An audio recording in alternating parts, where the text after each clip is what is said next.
What we're going to do today is I'm going to give you a talk about the long straight lines that we come across in the landscape, which tend to be a bit confusing. And they certainly confuse me. And as with any talk I give, I always say I'm the one that's going to learn most from today. But hopefully other people will pick up things too. Right, I'm going to start the screen sharing thing now. And we have practiced this. Oh, there's still people coming. Are you picking that up? Yeah. I can't do anything about that. That's a pop-up about Plymouth Argyle. I hope they're not going to they're going to try and sell me shirts and things all through the evening. One would hope not. Right, here we go. So I'm going to screen share now. I'm going to go to that, and then I'm going to play. Right, okay. Right, there are all sorts of long straight lines in the landscape. None of them, I would suggest, can be picked up scientifically, or that's probably a controversial statement right at the start. But nonetheless, most of us, and possibly all of us, would accept that there are at least some sorts. And there are people like me who think there are an awful lot more than we usually discuss. But we can talk about that at the end. The one thing you can say is that they're all out there in the ether. We're not talking about strictly physical things, I don't think. Okay. So that's just today. Good. Well, that's just to show you that it's that I'm in the right place. Let's start with the simple stuff. Leys. You'll always, I'm sure almost everybody on this call will recognise the picture on the left, fuzzy though it is, of Alfred Watkins, Herefordshire landscape historian, who published the Old Straight Track in 1925. He was ridiculed then. Some people ridicule him now, but nonetheless, he set off a whole generation of people looking for straight lines in the landscape. And one of his acolytes called them leys, and he latched onto that. And so we have the whole thing about leys and what are leys. As you all also largely know, the standard definition of a ley is probably 5 ancient or sacred sites in a dead straight line on a map. And there are other bits that you could add to that, but in the main, that's as simple as it is. The first person to come across straight lines in the landscape actually takes you back a lot further, and that was a guy called John Dee, who was the court astrologer and astronomer to Queen Elizabeth I, and he talked about lines in the landscape that you couldn't explain, but nonetheless seemed to be there. Whether he was actually talking about energy lines or whether he's talking about leys is at this stage something that we do not totally understand. Alfred Watkins was a landscape historian. He took a rationalistic view. I wouldn't call him a scientist in the strict sense of the word, but he certainly was more like a geographer, as it were. And so when he was looking for why these lines should be there, or indeed if they were there at all, he was actually considering very rational answers. And therefore the nearest he could get was something like a Roman road that was an old straight track. Later, most people have come away from that as a definition of a ley. But nonetheless, I think Watkins wasn't too far off the mark, because a lot of the straight lines go not only through the sacred sites, but they go through, as you will know, fords and gateways and milestones and that sort of thing. And providing you know whether the straight track is to the left or the right of you, you will be able to navigate your way through terrain that might have been quite difficult at the time that the leys may or may not have been laid down. However, over time, this sort of geographer's rationalistic view tended to soften a bit, and we had Guy Underwood turn up, and he also looked at that phenomenon, along with a lot of other dowsing features in the landscape. The pattern of the past was something that, as again many of you know, was actually released after Underwood's death. Guy was actually a contributing member of the BSD back in the 50s and the early 60s. He did publish one or two items about his work, but they were considered to be very controversial, and the pattern of the past came out after his death.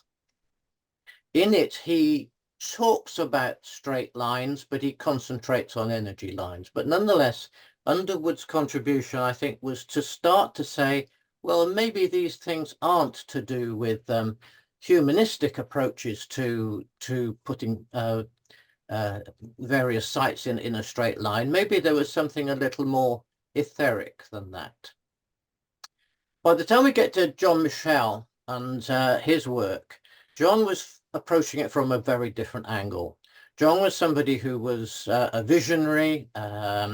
He was known to take the odd hallucinogenics, but he was somebody who actually approached the idea of the straight line in a very different way. He was, in the broad sense of the word, taking a more spiritual view. It was certainly a more non-physical view. So we've got this movement away from the straight line as being something that humans used for practical purposes. Maybe there was something more spiritual, certainly pseudo-religious about it. By the time we come to more modern times, Hamish Miller, as many of you will know, I had the great privilege of working with him for a while, and Hamish was somebody who, with his colleague Paul Broadhurst, discovered, or rediscovered, or brought into the public domain, the St. Michael alignment. And I think from that moment on, the population of the alternative population, should I say, of Britain was alerted to the fact that these long straight lines existed. The St. Michael alignment, or St. Michael ley, as some people would call it, stretching from Hopton in Norfolk to Carnlough on the far end of Cornwall, and it is, as you know, a straight line, but made up of two interwoven, inverted commas, male and female lines that cross the country. And I think from then on, people started to take these long straight lines seriously, and there was a lot more open discussion about what they might be. Gary Biltcliffe and Caroline Hoare did something very similar, following in Hamish's footsteps, taking the trip from the Isle of Wight, where I hope to be actually at the weekend, right up to the north of Scotland. And there are doubtless many other long straight lines of this nature, and they would, I think, be considered leys in most people's language. But there may be also something else as well, and we'll come back and have a look at that in a minute. But certainly leys are probably the oldest and the foundation of the long straight line discussion. Down in the southwest here, I'm speaking to you from Tavistock in Devon on the Devon-Cornwall border. My original tutor and teacher and mentor, Alan Neal, still alive, still dowsing, and he brought out the book Ley Lines of the Southwest, and we're starting to call them lines here. There's a lot of debate about whether lines actually exist as opposed to alignments, but Alan is quite comfortable with that, and I was taught that they existed. Alan's view originally was that they were actually lines of consciousness, lines of thought, lines of sight, and he only came to the energy side of it a bit later on. Whereas when I went to Brittany with this chap, Graham Gardner, former president of the BSD, he was a bit younger then, as you can see. Graham was somebody who'd been brought up in a very different tradition, and to him, leys were straight or straightened energy lines. I don't know whether he still thinks that now. I think a lot of water has passed under the bridge, But I remember going to Brittany with him, and it must have been about 2006, something like that. And I was merrily dowsing these inverted commas leys that were made up of thought and consciousness, and Graham was trying to find them ones that were straightened energy lines. And we had an interesting discussion during our period over there. And at the end of the week, I think we both came to the conclusion that each other had something sensible to say. And therefore, my mind was very much opened up to the fact that there were energy leys and there were other straight lines that did not appear to contain or be described as energy lines. Oops, am I going the right way? And obviously not. Oh, I'm going backwards. How did I do that? Right. This is a picture of my wife. She's just gone out, but she's she's not a particularly small woman. She's probably about 5'5" with her hair up about like that, and she is standing at one of the at the tallest megalith really in Western Europe, and this is at Curloas in Western Brittany, and it is not there just as a picture. It's there just to show you that these are the sort of sites where you get a proliferation of these long straight lines, some of which are clearly energy leys and point to particular places on the horizon, and a lot of others that are, for want of a better phrase, lines of consciousness. Enter Billy Gorn. Billy Gorn is still alive and still kicking. As you can see on the left, this is a picture taken of him very recently, just after his 90th birthday, by Thierry Souter, who is a member of the BSD. And Billy's view of leys is that they are actually lines of attraction. And in other words, the various big sites of some mass actually attract one another, much as you would take Newtonian physics as a descriptor. Newtonian physics will tell you that everything attracts everything else up to a point, although nobody has ever found the gravitational lines as such. Billy will put 2 or 3 watering cans on his patio and show you that there are lines connecting those 2 or 3 cans, and the closer they get into a direct alignment, the stronger the line appears to be, and when they're dead straight, the line shatters altogether.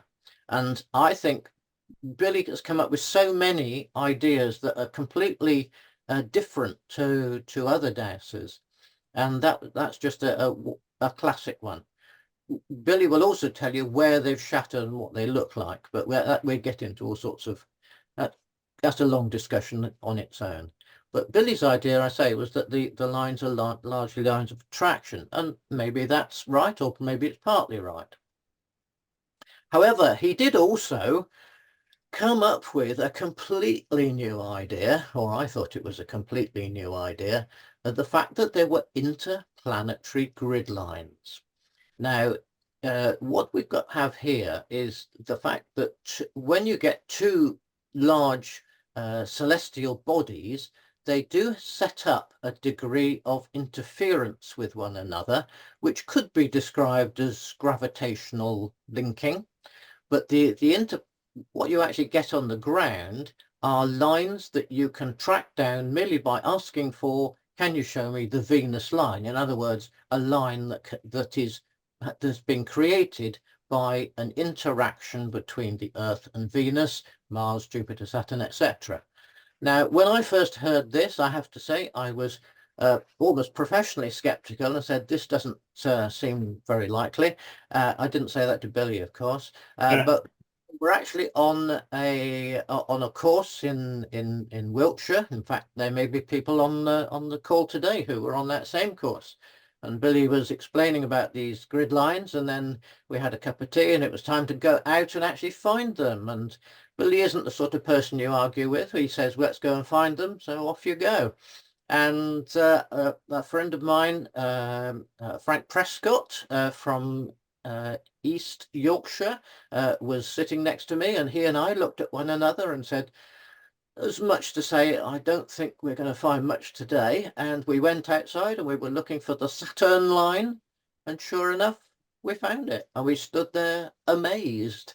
Okay, we had been prompted to find something in a field, but beyond that, we didn't know what we were looking for. All we were looking for was the mixture of the Saturn and the Earth grid. And so I was converted because of my personal experience. Shortly after that, when I was actually giving a talk about Billy's book, I was asked to go over to the Guernsey Dowsers, and as anybody knows, the Guernsey Dowsers are very generous in that they do pay all your expenses, and they're they're very kind and warm people, but they do quite rightly expect their pound of flesh. So after I'd given a little talk and had a nice meal, I was then the following day asked to go out and describe some of the things that were in Billy's book, some of which are actually quite difficult and complex. But I was also asked to just have a look at, see if I could get people to find these grids.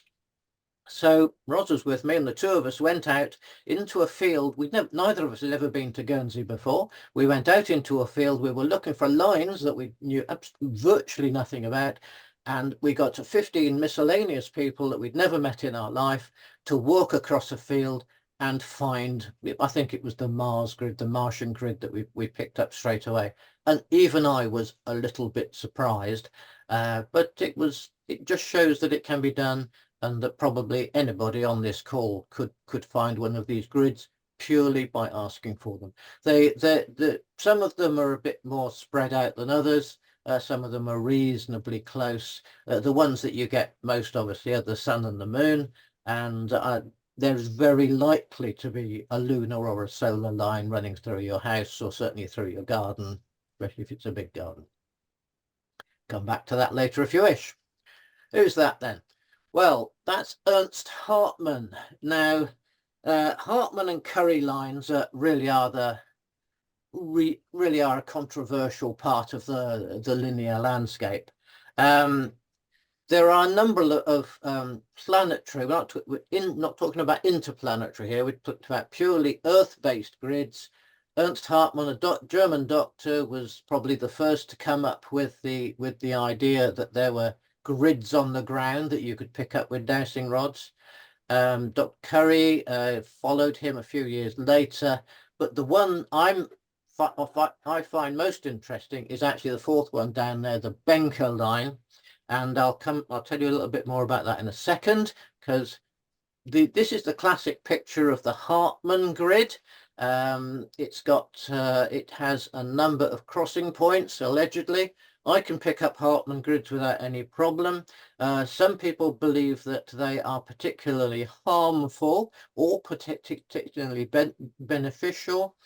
On this slide, I say, which comes out of a book, I don't even know which book now, it shows that some of them are positive and negative, and I'm assuming that they mean beneficial and detrimental rather than, electrically charged, although that the crosses and the minuses would imply that maybe this person did think they were electrically charged. And every third line tends to be what they call a double line. It's much stronger, and the idea is that at the crossing points of those positive or negative lines, double lines, you get either a very unpleasant or a very pleasant spot. I don't find a lot in it myself, but I can quite happy to accept that they exist and that I can find them. And I don't know whether he's on the call today, but I once went on a talk with Steve Dawson from East Anglia. Steve is big on Hartman lines, and Steve said in his talk, every pre-Reformation church is based on Hartman lines. And I thought that was something of an exaggeration at the time, and I've been a dowser long enough to know that you don't contradict anything until you've tried it. So I went home and I went into my local church in Tavistock, and I just wandered across the church saying, can you show me the nearest Hartman line? And not only could I find them, but they all went directly to pillars or posts or corners or something. And you know, it was difficult to say these things don't exist when you've got the evidence right in front of you. It was further compounded in my mind when Ros and I went to the Mont Saint-Michel in Brittany. As you know, it's a sort of a St. Michael's Mount on a slightly bigger scale. And underneath the Mont Saint-Michel is a large crypt which has a number of very substantial pillars supporting the rest of the superstructure above it. And I wandered around there looking for Hartman lines, and I went straight to the pillar, straight to the pillar, straight to the pillar. And you had to say these are things that were presumably put in place. Well, one would assume they were put in place because they were structurally required to be in that location. And yet, time and again, the Hartman lines seem to pick out the pillars and the supporting structures. And it is difficult to say that people knew they were there before they built the pillars, or that the pillars have attracted the lines. Either way, you then are stuck with what do you do with all the rest of the lines that are out in open ground, you know. And it's difficult to come to a very strong logical conclusion. All I can say is that from my point of view, I can find them. They do exist. I said about Benker. I went to a BSD conference. It was at the time when I think Isabel was in charge, so it's just before Richard, really. But we're not talking a long time ago, maybe 8 or 9 years ago, and it was in, I'm going to say, Leicester, and there's a gentleman there from Germany. He lived in Scotland, but he'd come down to sell some quite expensive electrical equipment which nullified the detrimental energy at Benker crossing points. And I was sitting next to somebody who was a more experienced dowser than I was, and I whispered in his ear, "What's a Benker line?" And he whispered in my ear, "I haven't the slightest idea." Nonetheless, on the strength of this talk, a lot of people went away, well, not a lot, but some people went away and spent considerable sums of money on this equipment. And so they were obviously quite convinced by the talk. I tended to be, well, I take it as I find it and go away and test it. But I've found over the years that the Benker grid is much stronger than Hartman or Curry, and it has a much greater impact on some of the architectural layouts that you find at sacred and ancient sites. The Benker grid is a three-dimensional grid, and because the structure is larger, the actual lines tend to be wider and therefore easier to find, even though they're further apart. This grid shows them at a strict 10 meters. I don't think it's quite as rigid as that, but nonetheless, I'm quite comfortable that they exist. And quite against the idea that the crossing point is a bad place to be, I think the crossing point is a place of protection. So the Benker grid is actually a protective grid, or can be used as such. Everybody who's ever seen a slide show by me will know about this. This is the standing stone at Merrivale on the on Dartmoor, just south of the main road, just south of the road from Tavistock to Princetown. And it was a platform of land that had a matrix of archaeological sites, although they weren't archaeological, of course, when they were built. And of those, the only one of any size still remaining is this one, and this is the Merrivale menhir, and it has all sorts of interesting features, one of which takes us back to where we were talking about the pillar at Curloas, which is obviously a lot bigger again. But what you have here, I'm showing you the energy leys and the lines of consciousness as I find them. Now, you might find something else, we all have our own views on these things. But as you can see, the menhir itself is a real focal point. I don't think my ruler is terribly straight in the IT sense of the word, but the line from the bottom at King's Tor going up through the menhir and the stone circle is actually a straight line going through the menhir, as is, if I can get it right, the one that says the missing menhir, which goes out to sea. Basically, the red ones are the energy leys, the ones that tend to go towards the tops of the tors around. The ones in blue are the ones that seem to be lines where somebody has stood at the menhir and has cast their attention at a distance in the direction of something else. The bit about the TV mast on the right is sort of bit tongue-in-cheek. It is actually on the top of a tor, but it does go through the only other menhir in the area, which has fallen a couple of times in historical times and is currently lying on the ground. But what you've got there is you can see how much of a focal point this menhir is. It's a very significant thing. Now, I'm sure you could go to any large standing stone object, hill fort, whatever, around your part of the world and come up with something similar. But this just happens to be a particularly good example of how these things tend to focus on or radiate or run through particular sites. If we look at that same menhir in a different context and we look at it from the earth grids, as it were, you'll see that the Hartman and Curry lines, they're quite small grids, and therefore you'd expect them to be fairly close to the menhir, but they don't really have anything to do with it. The one thing that does have a real impact is the Benker line, and the Benker grid actually absorbs or contains the menhir itself at the center of the crossing point of the grid. And what I would suggest is that perhaps one of the reasons why the menhir is still there when almost everything else has been quarried away is that it actually has this Benker protecting box.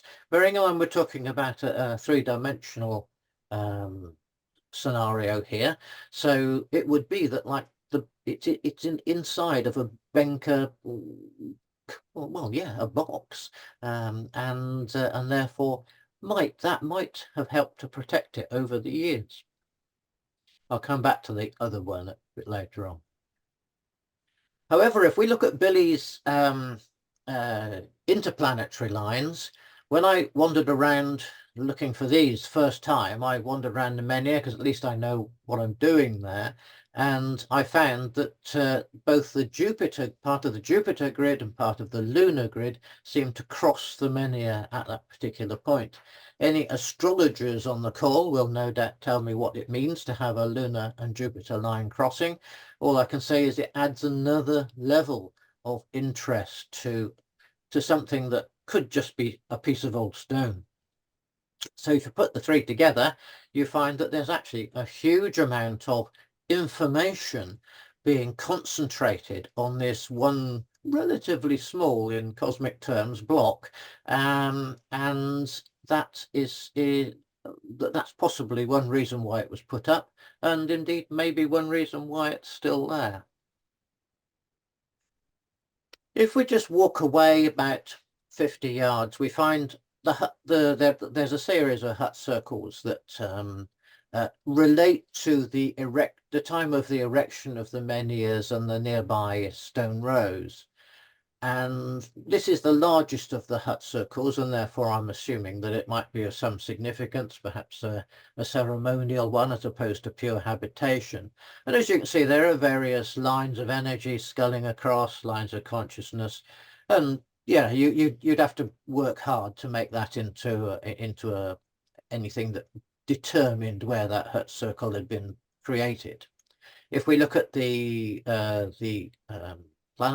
interplanetary lines, then yeah, we've got a bit of a solar line, a bit of a Saturn line. I was more interested in the fact they seem to go through outlying stones, but they don't actually do anything a great deal for the hut circle other than the fact they exist. However, if we come back to our friend Mr. Benker, again, the Hartman and Curry lines are there because they're not very big grids, and therefore you're going to find them everywhere. But the Benker line goes straight through the middle both ways. And this, if somebody wanted to find a place where they were going to be uncomfortable, then according to the chap who came to give us a talk, they would certainly never have gone there. They could have gone 10 yards in any direction and been in a more comfortable place. But I think what they were doing was putting their hut circle, their living place, right in quite deliberately in the middle of the Benker grid, where they were at least, inverted commas, spiritually protected while they were sleeping. And I found that quite striking. Okay, it's one example. It could be a coincidence, but it's more likely to be that I think that the people who built the stones and who built the hut circles that went with them actually did that deliberately. At one end of the Merrivale complex this is Merrivale Quarry. It was still active when I first came here 30 years ago, but it is now derelict. But it has created a large wound in the side of Staple Tor, as you can see there. And as we probably all know, the undertakings like this do tend to generate a certain amount of detrimental energy. At the other end of the line, we have another much bigger quarry at Tor Quarry, and from this, some of the stones were taken away and they built London Bridge with them. The two quarries are at either end of the dark line, well, not either end, but are on a very dark line that goes between them, and the red bit in the middle is actually the Merrivale Stone Rose. And when I first went there with Alan Neal 25 years ago, Alan showed us that there was this line of dark energy, and he showed how to damp it down. And it seemed to be that we'd sort of, between us, managed to dampen down this energy that was crossing the stones. And I didn't think anything more of it. A few weeks later, I went back and I thought, oh, I'll go and see what's happening up here. And the line was back, and it was as if nothing had happened. And we've had various goes over the years at trying to heal, inverted commas, the line. In practice, I think as long as the quarries are there, probably the line will be there. A lot depends on how you see the information field, and we'll come back to that at the end as well. Coming away and looking at another sort of long straight line, this is a picture that we got from Peter Knight.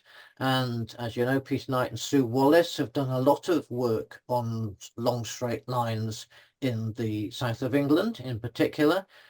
Peter used to live in Calne, which is on the right shoulder of the star there, and he did a lot of work on working out some of the straight lines near him.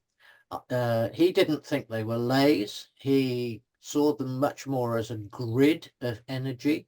Other people have done something similar, showing that these features tend to interlock across the country. So wherever you are in the country, you'll probably got one or two of these lines fairly close to you. Peter was very much looking at the rural environment because it's a lot easier to douse there, and it tends to retain more of the ancient and sacred features that delineate lines such as this.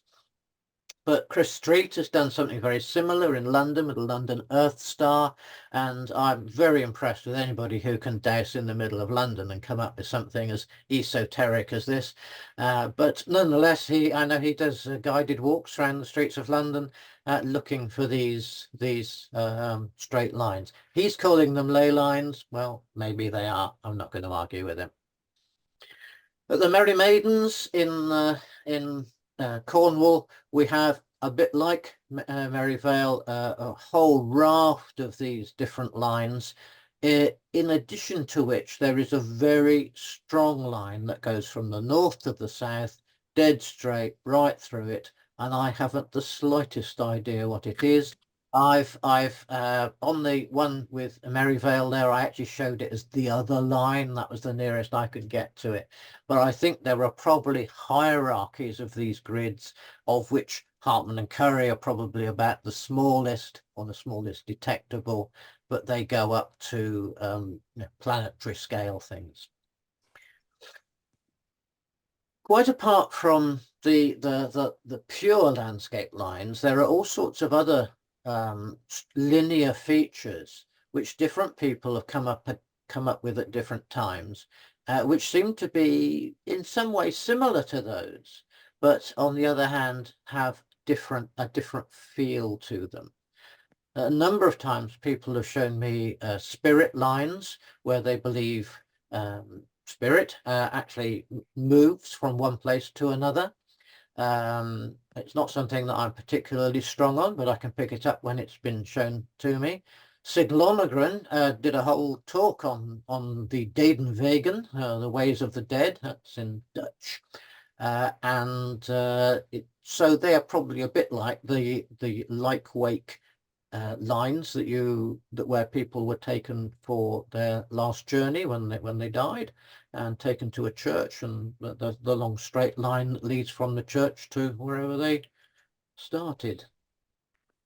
So there are all sorts of lay alignments. Sorry, there are all sorts of landscape alignments that we've come up to against so far. So you've got the leys that we reasonably understand. You've got the lines of consciousness, which are similar. You've got the landscape, the interplanetary grids. You've got the planetary grids, but there are all sorts of landscape patterns of the sort that. Are we still going? Are you still going? I heard some. Can you hear me, Richard? Yes, carry on. That's all right. No, I heard a thump in the background, and I thought that perhaps I'd been trolled or something, but no. Right, and there are the lines of attraction. The lines of attraction are quite interesting because I say if you go back to Newton's time, Newton thought there were lines of attraction, and certainly when I was working with Hamish Miller, Hamish thought there were lines of attraction. Billy thought they were lines of gravity, which is because he felt that was a better description of them.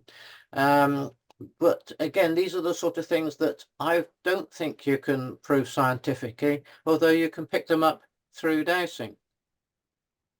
So what's the human involvement in all this? Do humans put things down? Well, there certainly is a school. There certainly is a school of thought that says that humans are involved. The phrase usually is there are no straight lines in nature. I would slightly disagree with that. On a cosmic level, you will get long straight lines if you see them from far enough away. But the implication is that most of these linear lines have some sort of human involvement.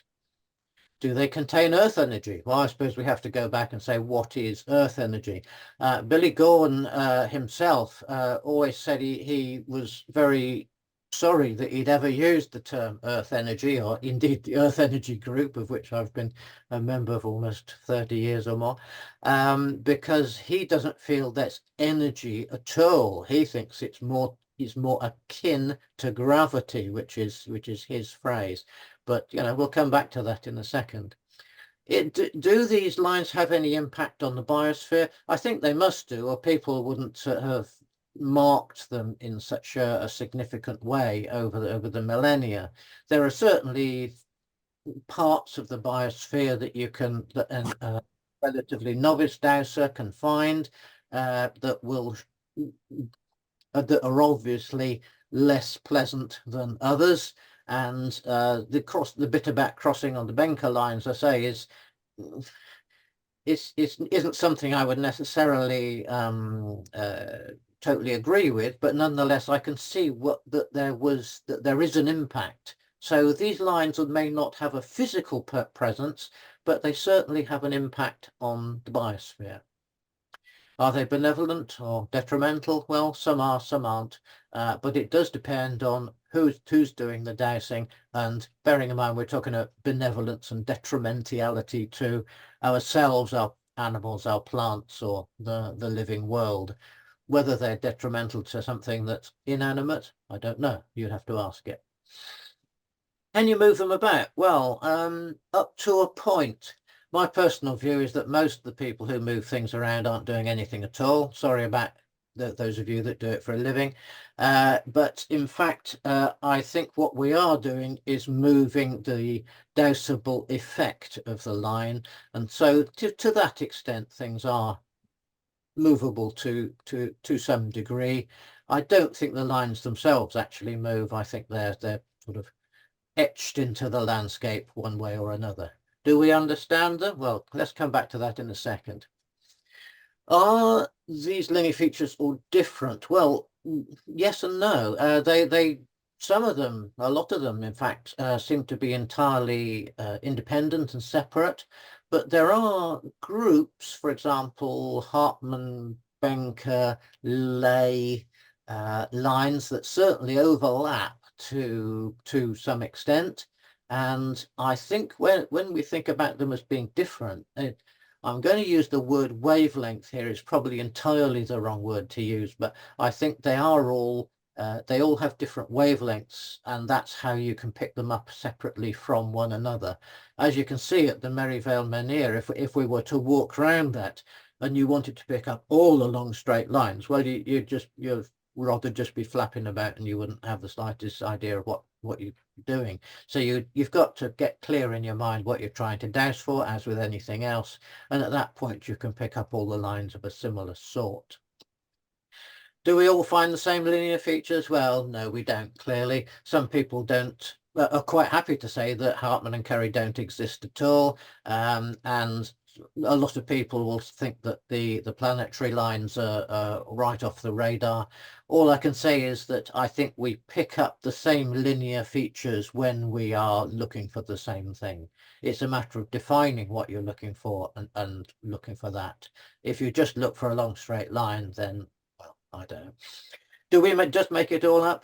Well, after a feature, I think we do. Where are we? I'll come back to that in a second. Oh, I've done that. Sorry.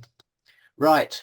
So we have, in a sense, when we're out looking for long straight lines, we have this information coming to us, which we perceive, we interpret, we translate into something that's meaningful to us. It's very confusing because there's a lot of it.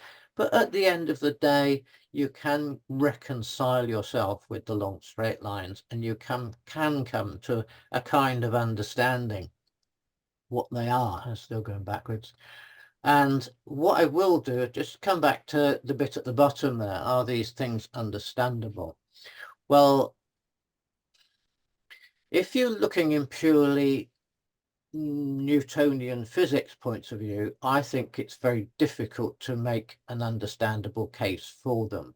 However, if we go to the other end of the scale and look at the information field view, in theory, you can pick up anything like this and you can make some sense of it. It is a matter of detaching it from everything else and making it into a form that is understandable to you. We are all different. We all have a different view. We may have similar DNA. We assume that we're in the same space-time environment, but nonetheless, we are all unique, and we have this a collection of sensors and abilities to make some sense of it. I think I'm getting somewhere towards it, but there's an awful lot yet to be discovered, and I would be only too glad to get information back from all and sundry, and I'm sure everything you tell me is going to be right for you, and I would like to be able to understand it.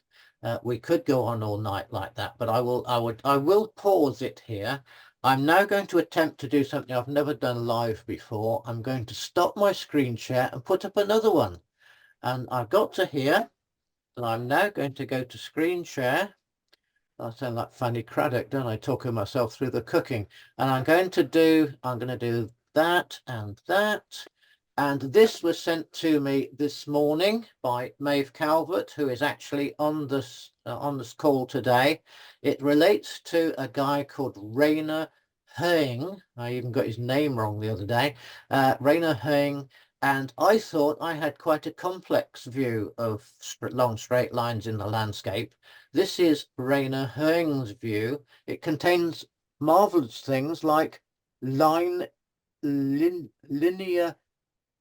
equilentia. It's an eloquent line, that one.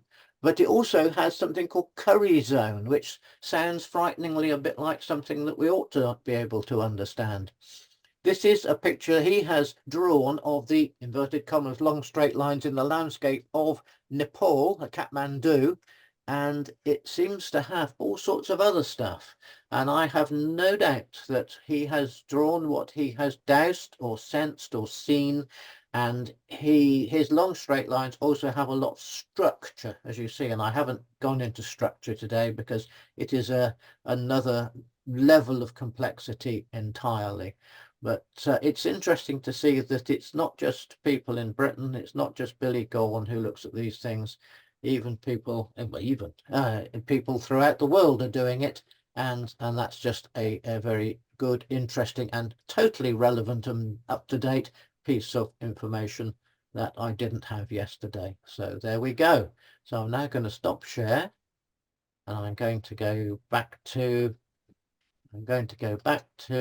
gallery view, and I'm going to say, any questions? You can use the reaction button, as they say. Oh, sorry, you do. I'm not the host, am I? Go on. I'll just take you off.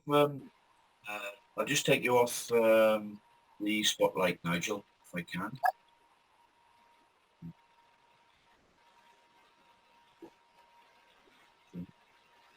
Hello. Oh, can you hear me? Yeah. I can hear you, Richard. Okay, I'll just try and find your picture.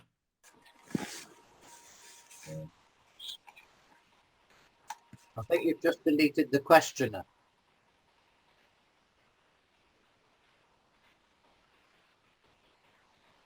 We'll try while I'm working this out. I think Christopher Moon. Hello. Oh, Christopher. Hi. Really interesting. A couple of things I was thinking of, because I was quite a big fan of Alfred Watkins many years ago, and he was be a delivery guy, I believe, back in the day, and also a really keen photographer. But he came across this thing called dogmen, which is basically like guys who used to go around the countryside, and they used to mark up the lanes or the lines between villages, churches, and pubs. But basically, he created he sort of decided that, or he found there's a nice little network between whole things based on those sort of observations, which leads me to the question is, are ley lines curved, or are they geodesic type, as in like in straight lines? Now, curved because the earth is curved, and or are you looking at joining dots between, like treating the earth as like a polyhedron or something like that, which has got lots of little strange shapes and things faceted onto it, and basically we're looking at short lines between each bit to look over a whole large surface. Just a thing I was whizzing through. But the other question I was going to share with, and this is going to take us all back quite a long way. Do you remember Tomorrow's World on BBC One? Yeah, excellent. Well, there was one Christmas special, and I think it must have been the late 60s, early 70s, and they did a whole thing on dowsing, as in making ley lines or making lines up with light boxes and stuff. And I think it's quite controversial at the time, because normally Christmas specials used to be like non-controversial topics, just like sort of nice cars or whatever. But they came up with this like ley line stroke dowsing type thing, and I was just wondering if anyone's actually seen it, and is there any copies knocking around, because I really would like to understand it a bit more, because I was rather young at the time. Hello. Well, I think we better take the first one first. The whole thing about the Dodman is a perfectly sound hypothesis. There is a reasonable. There are some pictures which seem to show the Dodman working, and if you think about how you would lay it out today, then that's how you'd do it. Quite frankly, and I know we have all sorts of sophisticated technology, but assuming you didn't have the electrics to go with it, it's a perfectly sound way of drawing a long straight line. And I suppose from that point of view, that helps to substantiate the idea of human involvement with that particular type of line. So I don't have any issue at all with that. With regard to, I don't actually remember this Merrivale one, so obviously I would have been. I would have been in my teens anyway, and but I don't actually remember that particular one. There have been various attempts to discuss this in public in the past, but because it is so difficult to prove anything, inverted commas, it's not something I think that has gained any real traction from that point of view. Yeah, I would subscribe to the fact that certainly the lines of consciousness are purely human, and the energy lines possibly are of human understanding. In other words, we work out what's there and to create the line from our understanding, which I suppose puts us into the frame for that one as well. When you start getting to grid lines, I think we're drifting into a different world. But well, I was just I'm going to before I sort of dominate with the grid lines, the planetary grid lines. I would expect those grid lines to change as different orientations. So if you get retrograde motion, say Mars or something like that, or Venus in a different place, so I'd expect these things to align themselves at different times, depending where you are, also the time in which you did it. And I would agree that that's the common sense response.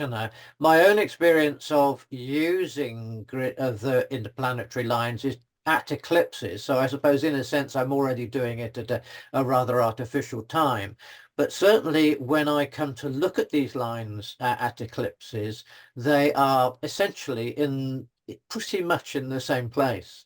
I'm not saying they would be exactly in the same place, but they're pretty much in the same place. I think with an eclipse, you'd have to be in the same place to see the eclipse. Well, possibly so. Though, of course, I do a lot of eclipse dowsing from here, regardless of where the eclipse is in the world. So there's a slightly different approach. But the one thing I would say is the fact that if they did move about significantly, and this, of course, applies to leys, grid lines, and all sorts, then people probably wouldn't have built sort of structures on them to mark or tap or however the actual points of significance. So the fact that they have done that, and the Merrivale Menhir is an obvious one because it's near, but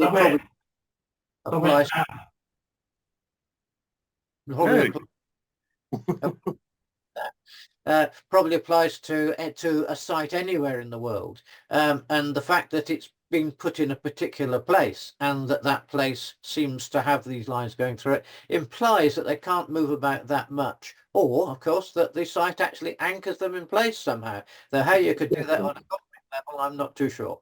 Yeah, interesting. Okay. Yep. Thank you, Christopher. Thank you very much. Nigel, we have an answer from Nick about the Tomorrow's World programme. Right. 1978. Right. Dowsing with Michael Rodd. Dowser, I believe, was Henry Lovelock. So that's chat. Thank you, Nick. Thanks, Nick. Was that specifically about dowsing for leys or grid lines or whatever, or was that just dowsing generally? My experience is that I think it was they set lines up on grass and they made a box line. So in fact, what they were doing were lines of consciousness then, in fact, if they'd set the line up. Well, Michael Robb was into all sorts of interesting stuff, so it could well be. He used to light a box and he shone a light on the ground, and that's how they formed the line. Yeah. And I've seen people do it with mirrors and sunlight. And you go across, there's no line, you put the mirror, the light, the sunlight across the field, and you go back and you can find the line. Whether it stays there permanently, I don't know. We always go off for a cup of tea afterwards, but at least you can know that it went from nothing to something.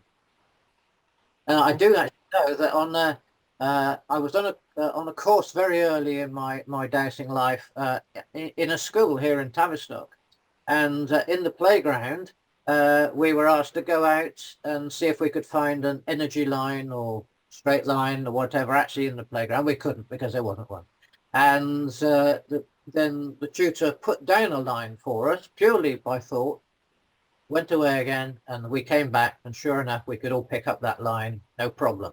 The thing that sticks so strongly in my mind is that was 20 years ago.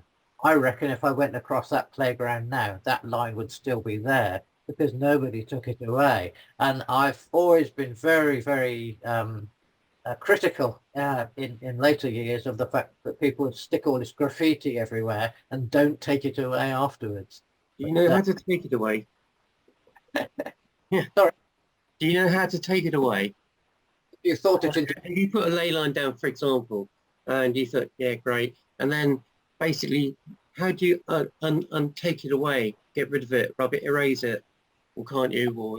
Oh yeah, you just unthink it. I know that sounds strange, but you're just reversing the mechanism you did for putting it in.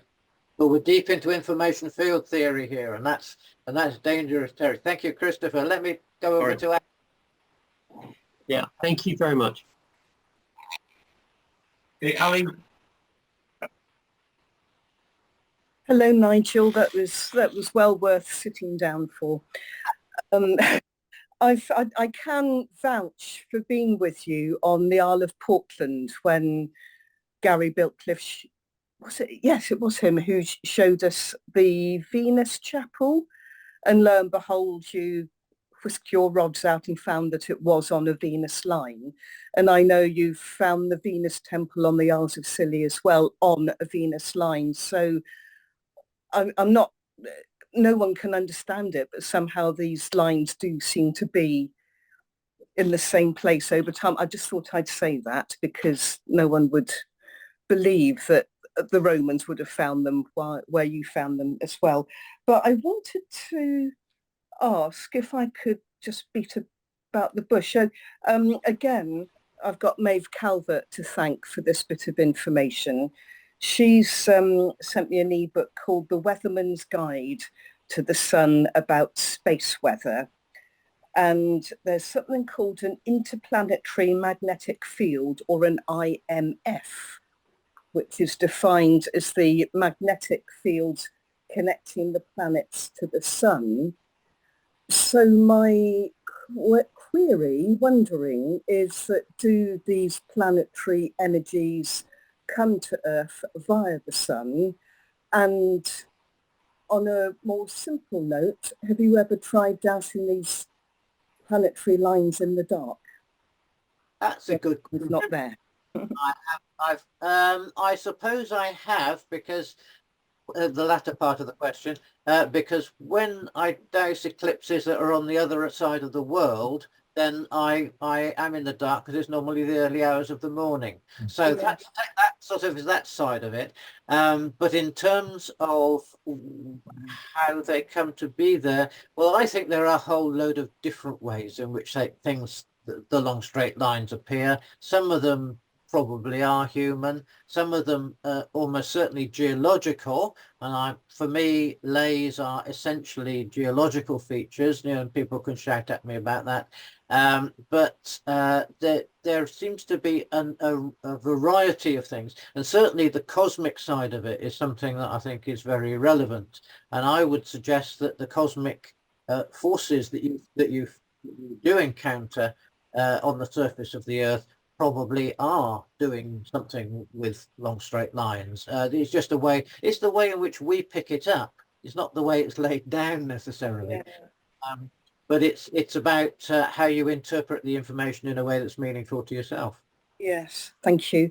And also, while you were talking, I realised that, of course, it's not dark all over the world all at once, is there? So the energy will be coming to Earth somewhere, somehow. Yeah. Yeah, thanks. We have this whole query, really, that Billy Gorn raised, and is the fact that, are we actually talking about energy here?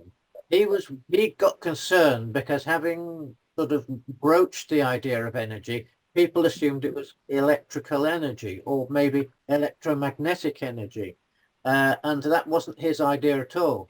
He didn't see it that way. He thought it was more gravitational. Even that wasn't quite right. It was more to do with some sort of an attraction. But I think, again, because we're looking very much at it in a sort of physicalist way, we're tending to be drawn to finding physicalist solutions, or at least answers meaningful to people who live in the physical world. Once we start to come away from that, and this is where the spirit lines and that sort of thing obviously have a lot more impact, I think there are other ways of understanding it. And that doesn't mean to say that the original ways were wrong. They were just one cut through the matrix, as it were. And I would suggest, once you get out into it regarding things as purely informational at base, then suddenly you can pick up all sorts of information that you didn't previously have, which can then be reinterpreted into something that you can understand. Now, that sounds, even I thought that was a bit sort of winded, but that's what I'm trying to explain, that there are levels of reality below matter, below energy, right down into what Billy would term an informational base, but other people see the base in a different place. So yeah, so I'll just say yes and thank you. Ellie.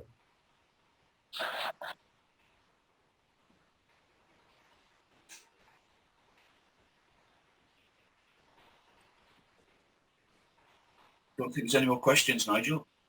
Me.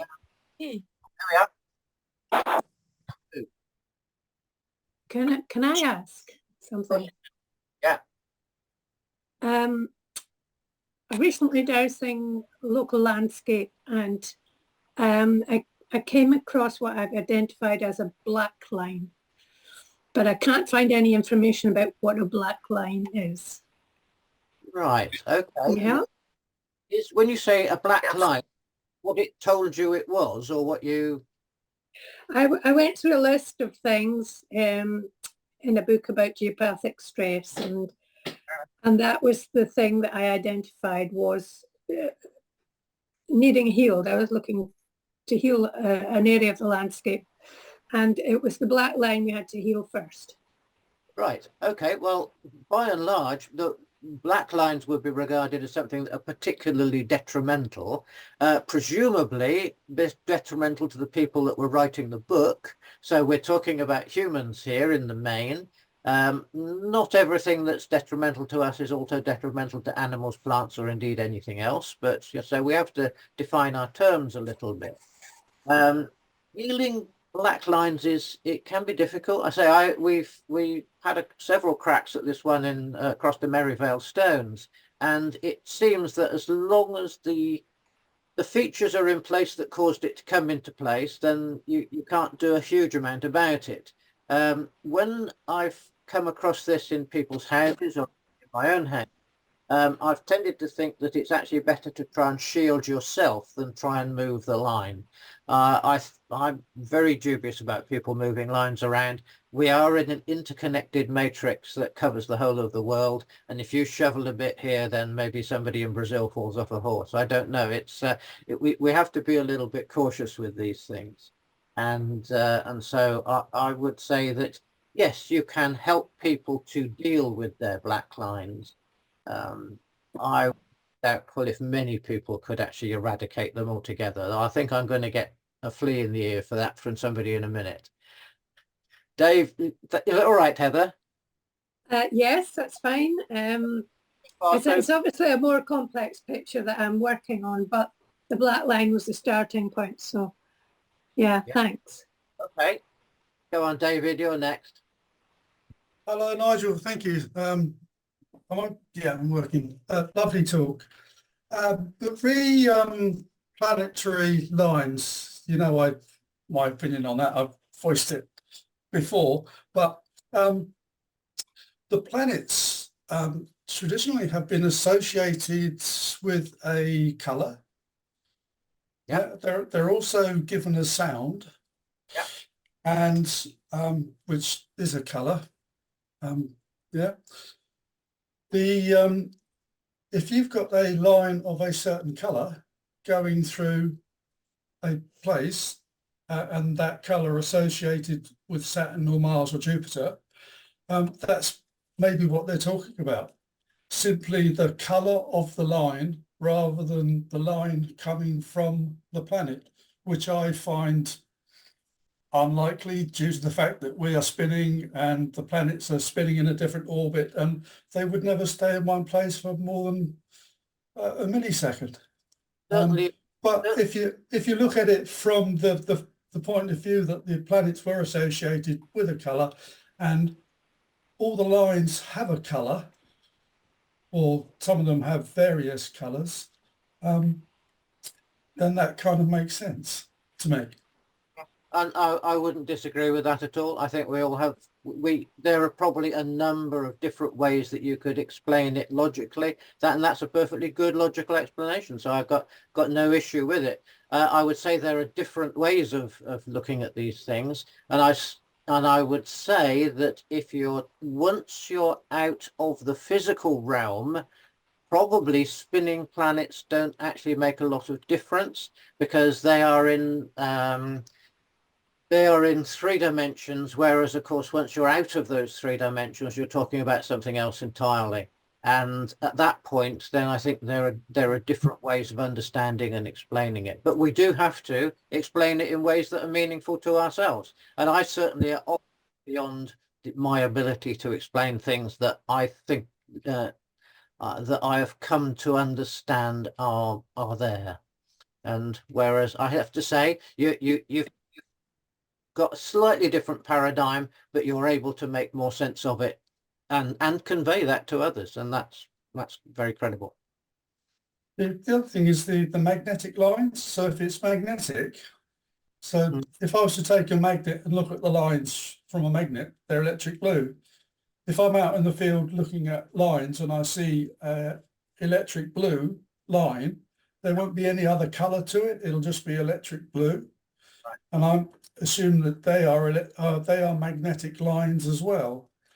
But the picture that you showed us from Hayner, was it? Rayner. Yeah, I've read some of his write-ups, and but what he's drawing in his picture is exactly the same type of line that I am seeing, but to me they are most definitely not from different planets. They are the sound of the Earth, which has a structure. So it's yeah. I'm certainly not arguing with you. I think that's a perfectly good way of looking. But that is scientifically proven, and they can photograph these lines, and eventually they'll be able to create an infrasound detector that you can just walk across the field and say, oh, there's a line, there's another one, there's another one. I think that's what we're short of at the moment, is actually being able to detect a lot of these lines. But you can. I'm going to promote the BSD conference on May the 4th. Excellent. And the 5th, because I am doing a talk and a workshop teaching people how to see them. That's okay. Yeah. So, yeah, I don't try to influence tell people what they're seeing. I just show people how to see, and then they can kind of make up their own mind. But being able to see them does take you into a different of course. Yeah. Yeah. Excellent. Thank you, David. Do I get brownie points for that, Richard? You've advertised your talk very well. Excellent. Hello. Move over to Evelyn. Yes, can you hear me? Hear you loud and clear, Evelyn. I've just not clever like everybody else is, but I don't think our brains absorb time, which these lines I feel are somehow tied to. Time is something I find difficult to understand. Yes. Time is difficult to understand. That's all I'm going to say. Go. Yes. Right. Thank you, Evelyn. Good. Oh, I think someone's put my hand up for me. That's nice. Because before I was trying to put my hand up. Did you see me clapping? I thought you put your hand up. Yes. I haven't got a hand down at the bottom, so the words got round somehow. To those that have the power. So I was just wondering, have you heard of anybody anyway who has 3D mapped out, so with a globe and models of planets, to find these lines? I haven't, no. It would be an interesting project. It would be a very difficult project. But the thing is, the scale that you're dealing with, it would be nice to have a big planetarium rather than just a house to do that in. But definitely, yes. I'm on that. Good. I'll look forward to your talk. I don't know about that. Yeah, I'm on that, definitely. It's amazing where that one's taken me. Good. Yeah. I mean, you could douse the, it brings up thoughts of the antipodes and things like that. And how far out do you take your hand to measure, you're talking about different influences, and I suppose I'm talking different times and then different days, so it could be a massive project, but you can measure out and see how it changes. There's a lot going on there. There's a lot going on in the world. Yes, there's a lot going in the world if you just sit in your chair, I find. Yeah. Definitely. And the world is a very complex place, and that's probably what I should have started with, really. Yeah. Thank you, Sue. That's great. Anybody else? There's a message in the chat, Nigel, asking, could you put your website link on the screen again? Oh, right. I will. Here we go. I'll do that. In fact, I'll do it now before. Otherwise, I'm going to share. I'm going to go to. Was that it? No, that wasn't it. Don't tell me I've deleted it. That's not. Oh God. Can't get the staff, can you? Let's come out of that a second, and then I'm going to try and open it. Right, can I do this? How do I do this? I need to find the Zoom thing. Right, okay, I need to find my Zoom thing again. Right. Ignore this for the time being. This is just me. Nigel, so you want to do it at the end? Oh, yeah, I can do it now. Here we go. Can you see that? You can't. No, I haven't said screen share. Right. Okay. Let's go to screen share. And there it is. And there it is. I'm actually quite impressed with myself doing that, especially in public. Right. Can you see that? I can. Yes, we can see it. Yeah. All right. Is that what you wanted? That's fine. Good. What's on? Oh, we have another. Yes, go on. Martin has got a question. Go on, Martin. Can you hear me? I put the sound on. Yes, I can hear you loud and clear. Right. This isn't so much a question, but you said many things and they've triggered some memories of my time. I trained to douse probably 35, 40 years ago in a local evening class with a chap called Paul Lim or Paul Lamb, I can't remember. He covered most of the things you've covered, and he was a very interesting man. He did point out that post-war, there was a company in Germany that had developed a device to detect certain types of line, but he didn't tell me any more than that. He did say there was a town in Germany where there'd been a high incidence of cancer, and when they dowsed that, they found that the black spots in this big estate were where dark lines were crossing, or within a few yards of that. So, yeah, there's a known health thing there. From my point of view, I live in Derbyshire, South Derbyshire, where we don't have many dry stone walls. We have thorn hedges a lot. And when I started dowsing ley lines many years ago, I did notice that wherever the line went through a thorn hedge, the hedge didn't grow for maybe a metre wide, and there was always a piece of wood to block the gap.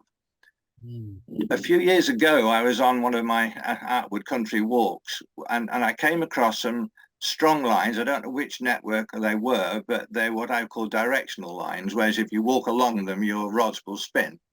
And I found something like 7 came together through a gap in a hedge across something like 6 feet, which I thought was an incredible density. Yeah. I checked again the following couple of days and they were gone. I thought, well, what happened there? A week later, they were back. And a few days later, they were gone. No understanding, but it was profound to see that. Yes.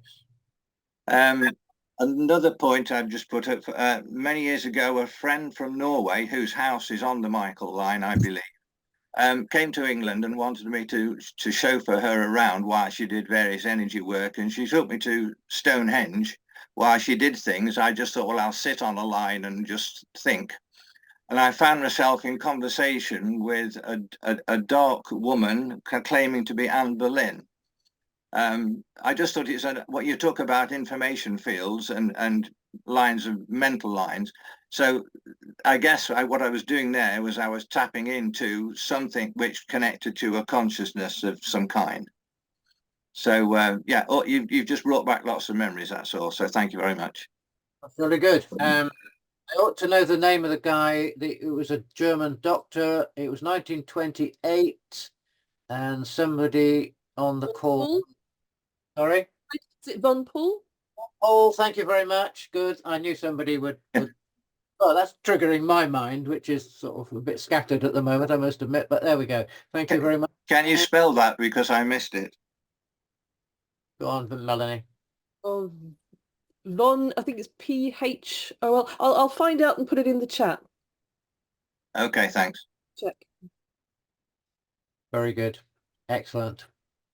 Do you want to stop sharing now, Nigel? I will, yes. There we go. That's it. Good. So, we did have a question here. Could David give details of the conference he mentioned again, please? Well done, David. You are plugging us very well. It's the symposium, which is on the 4th and 5th of May. As David said, he will be giving a talk and a workshop on the Saturday and the Sunday, but all the details are on the BSD website if you just want to go to that, and you can follow the link and they'll tell you all about the symposium, what's happening so far. We've still got a couple more workshops to work out, but we have a number of speakers already, so it's all okay. Any more? Yes. Any more questions? It's a very complicated field. I've tried to simplify it as much as I can. The other day, we were on the Earth Energies group and we were talking about crystalline grids. And I thought, I don't know anything at all about crystalline grids, so I didn't say anything. But there are lots and lots of things going on. The whole thing about the information field theory is that the information field is probably greater than we could possibly conceive. And if it's greater than we can conceive, it's effectively infinite from our point of view. I'm not saying it is infinite, but it's infinite from our point of view. And therefore, that you can find almost anything if you look for it. And it's so much of what we find is people looking for things, looking for specific things, maybe just going into freewheeling and finding what's there, and then trying to make sense of it. And in a sense, that's the wrong way round, because it's very difficult to make that into an understandable concept or phenomenon. And as a result, I think the way in which we look at straight lines tells us an awful lot about ourselves and how we approach the non-physical.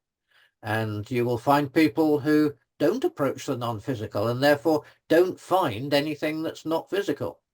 Whereas there are others of us who perhaps are a little more careless, if that's the right phrase, and are willing to sort of stray out into the great blue yonder, where we find other things which we find very difficult to make into something that's meaningful in a 3-4 dimensional universe. And at that stage, I think I ought to stop, because otherwise we're going to talk about life, the universe and everything, and that's not really the idea of tonight's talk. Okay, Nigel, well, thank you very much indeed. It was really interesting. We had loads of great comments on the chat, complimenting you, and I do appreciate you giving your time, and everybody else as well for coming along. It's the most I've ever known at one of these meetings. So it's all down to you, Nigel. So thank you very much indeed. Thank